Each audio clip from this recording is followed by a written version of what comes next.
Welcome to the webinar, Raise Your Salary Yet Get More Personal Time Off. My name is Binod Malil. I've been in the corporate world for nearly 2 decades before starting off my business in training and consulting. Right now I'm a seminar leader and trainer, having trained thousands of people, and today I would like to talk about the area of raising your salary yet getting personal time off.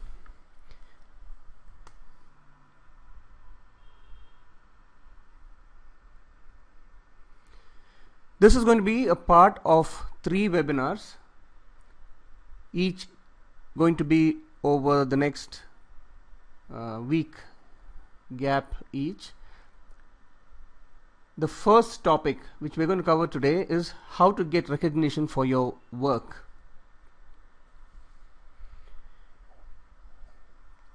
We all work hard and we do not like our hard work to go unrecognized.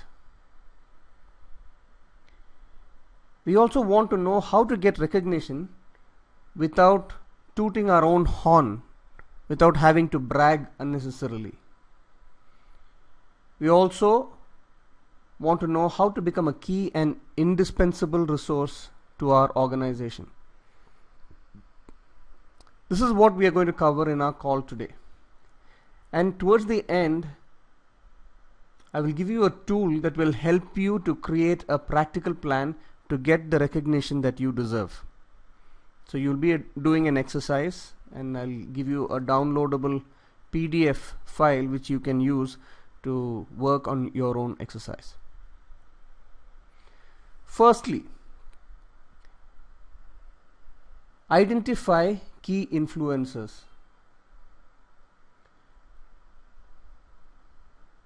We need to look at our organization and identify who are the official people responsible for your performance appraisal. And that official person may be your direct supervisor or maybe your supervisor's supervisor. This is the easy part to find out. Very often there are also unofficial people who influence your performance appraisal. At the end of the day, we do all the hard work to get a great performance appraisal. And sometimes there are people who influence our performance appraisal who are not doing it in an official capacity. Let me give you an example.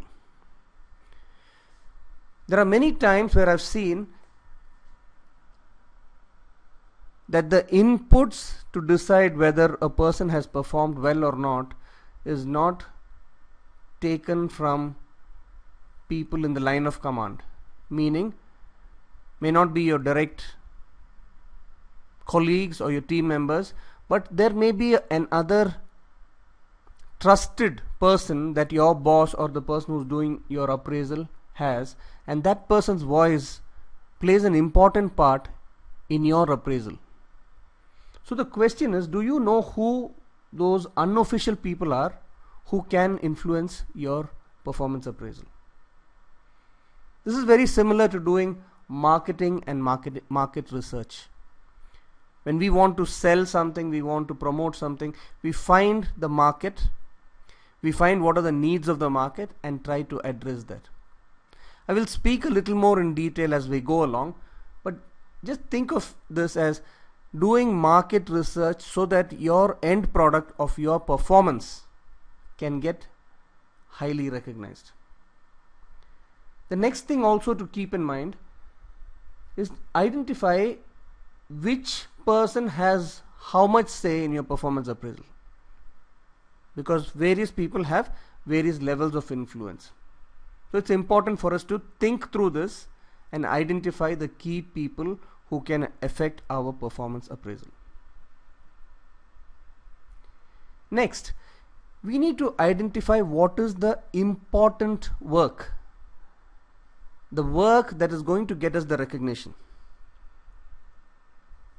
We work hard at delivering work that is given to us.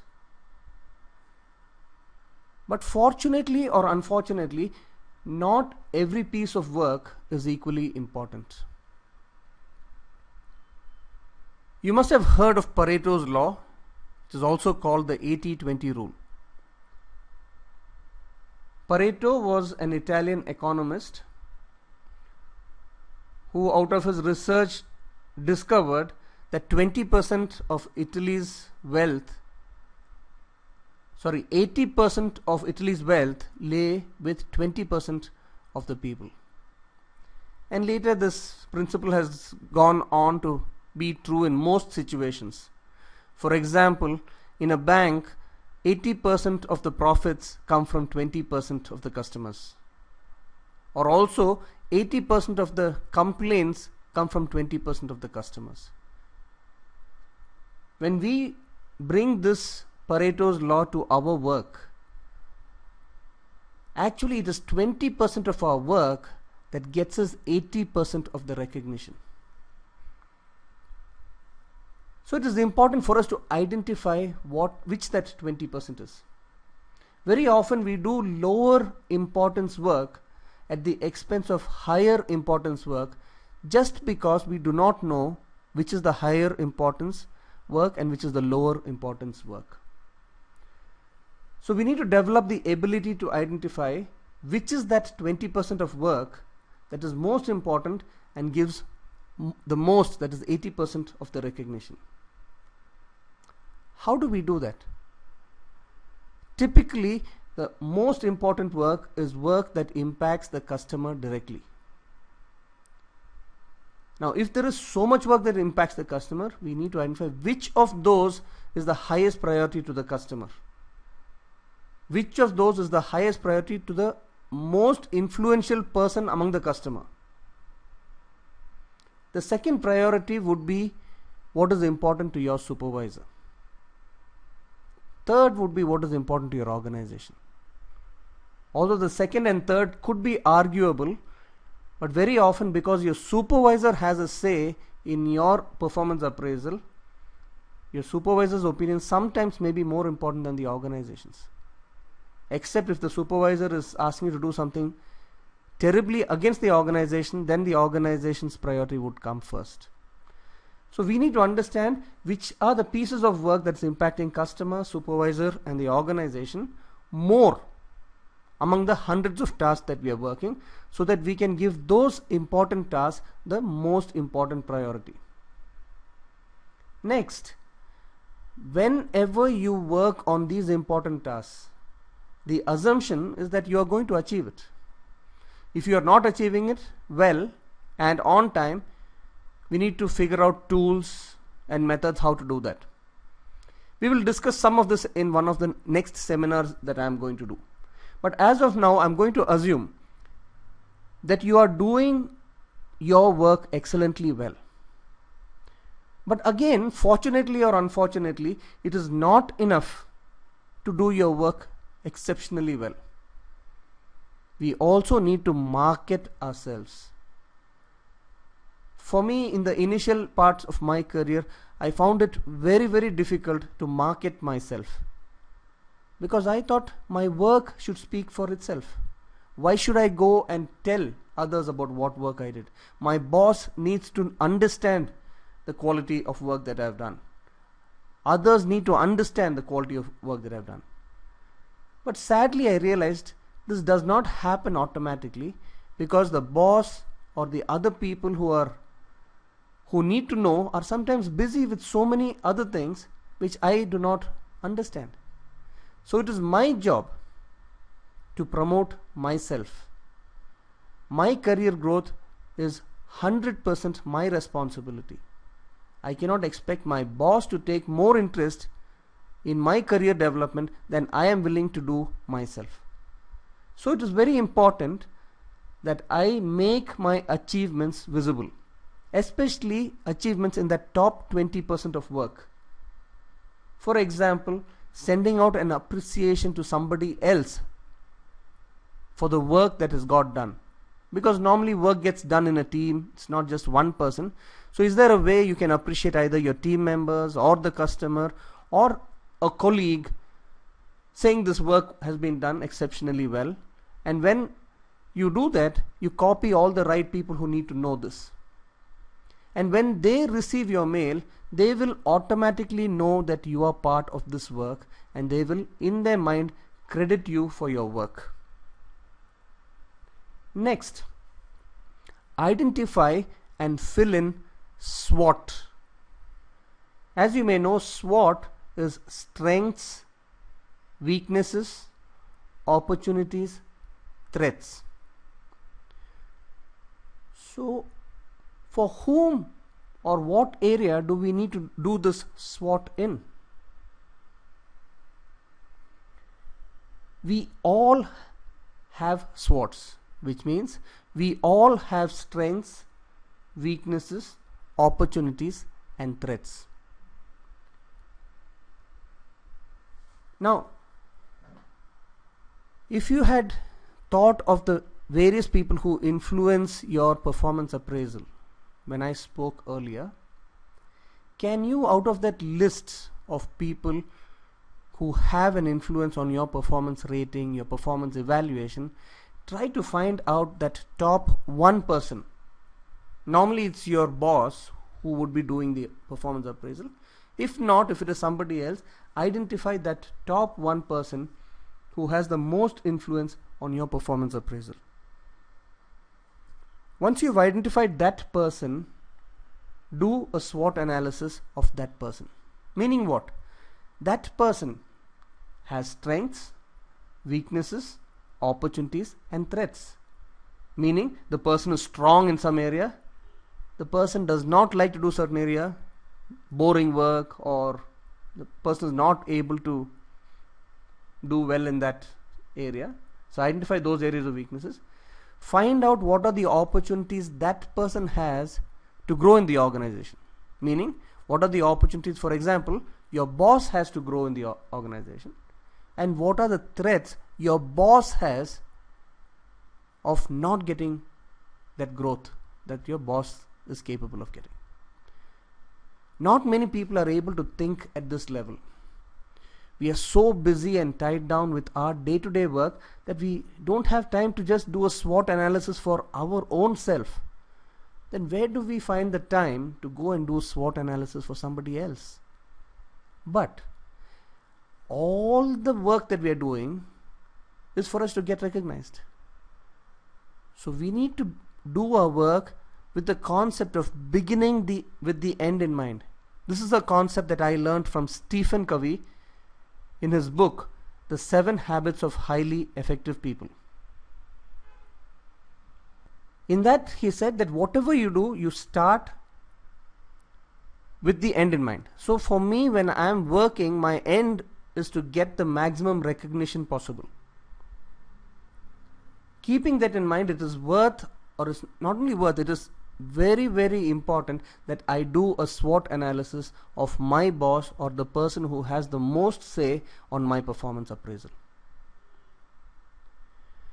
So what would you find out at the end of this? You would find out in what areas your boss is strong, weak, etc. If you think about it, your boss or that influential person is actually looking to grow himself or herself. That person is looking for others to make him or her look good. To whom? To the right people who will affect their appraisal. Can you be a key person in this? Can you help your boss get promoted? Now, I know this is a very different way of thinking. I am not talking of apple polishing. I am not asking you to go and do his personal work. I am not asking you to do anything out of work. But can you be a person that is going to help your boss grow in his or her career? For that, you need to put yourself in their shoes. And that is called perspectiving. Can you perspective your boss? Meaning, what are the fears your boss has? Each of us have fears. What are the areas of confidence your boss has? When I refer to boss, I'm talking of that one person who has most influence on your performance appraisal. You may actually hate your boss, But that does not mean that you should not do this analysis, because this is going to help you grow faster and get recognized better. So you need to think of what areas of help they are actually needing. They may not even share it with others, but you need to figure out. And I will tell you how are some ways you can figure that out. Okay. So basically, how can you become someone that they cannot live without? Meaning you are indispensable for their growth.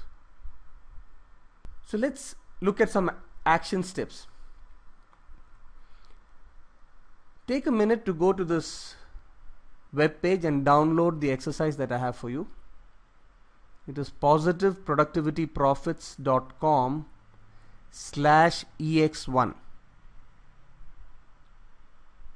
Could you go there now and download that PDF? It's a one-page PDF action planner exercise. Okay, I'm assuming you have downloaded the exercise by now.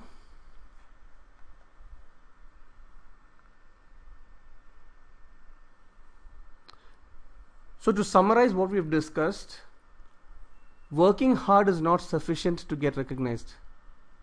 You need to understand who all play an important part in appraising your performance. You also need to know what are the critical, the unwritten success factors. You also need to know the areas where your appraiser needs your help more than in others to make your appraiser look good and make your appraiser get a great performance appraisal, or make your appraiser succeed in whatever way required. Based on these, you need to make a plan of action on how to get recognition faster. And this exercise is what is going to help you to do that.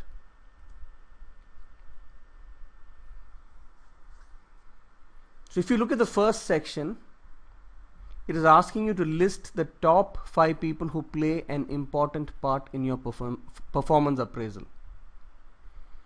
So that could be your boss, could be your colleagues. You may have 360 degrees analysis done in your organization. So maybe your peers, maybe your team members. Who are those top 5 people who play an important part in your performance appraisal? Next, from the list, identify the person who has the maximum influence in your appraisal. Once you've identified who's the top person who has an influence on your performance appraisal, the next step is to list down what will make that person get a good performance appraisal. And how do you do that? Because that person is most likely your boss, and that person would not share these things with you.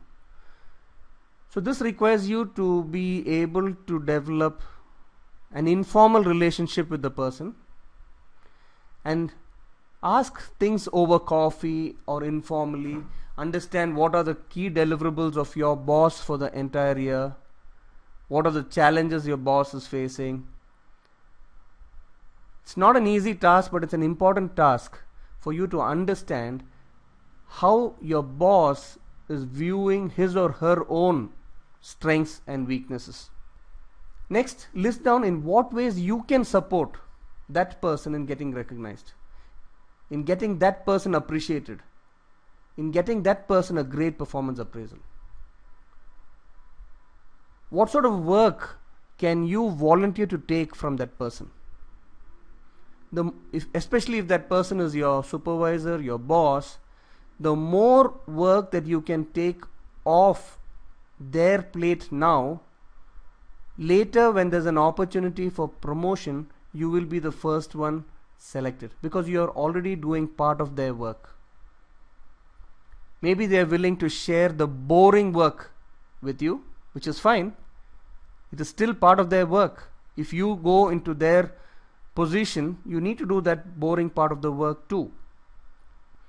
So maybe you start with the boring work and then offer to take on more and more. But the question in all this is, you are already busy in your own work. How would you be able to take on more work? Now in another session I'm going to cover how to be more productive, how to save time in your day. So let's save that discussion for that webinar. But as of now, find out what are the key areas you can help that person in. List them down. Finally, put target dates against each and start tracking them every week. As we know, this work is an addition to whatever work you're already doing. But if you value your career, if you value your recognition, this is one of the most important things you should be doing. Do you have any questions up to now? If you have any questions, please type it in the chat box, please.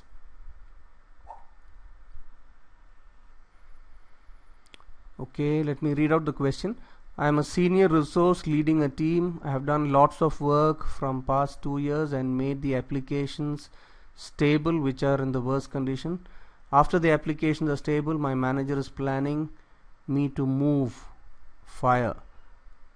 How can I get recognized here? For me to answer this question, I'll definitely need to know more about the situation. I'm not sure why they want to move or fire.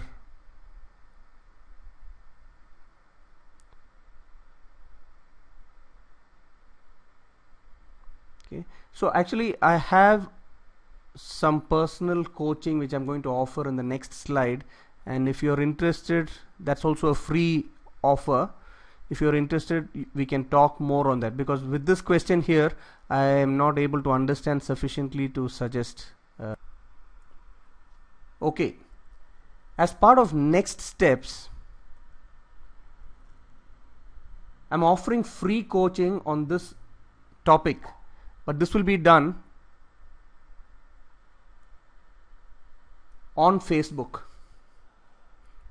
which means if you sign up for this, I will be creating a secret Facebook page, which means only you and me will have access to that secret Facebook page, meaning nobody else can even know the name of that Facebook group, and only you and me will have access, and you can type in your challenges, and then I can give thoughts and share action points, and we can track it.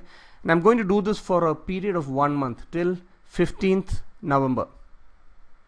Okay, so if you're interested to be part of that, it's on a first come first serve base.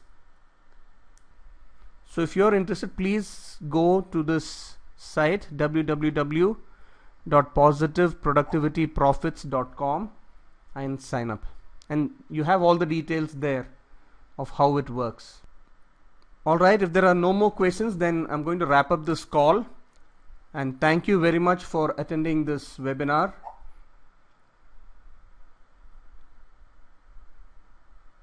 I'm going to send out a mail for the next webinar, and thank you very much. Have a great day. Bye.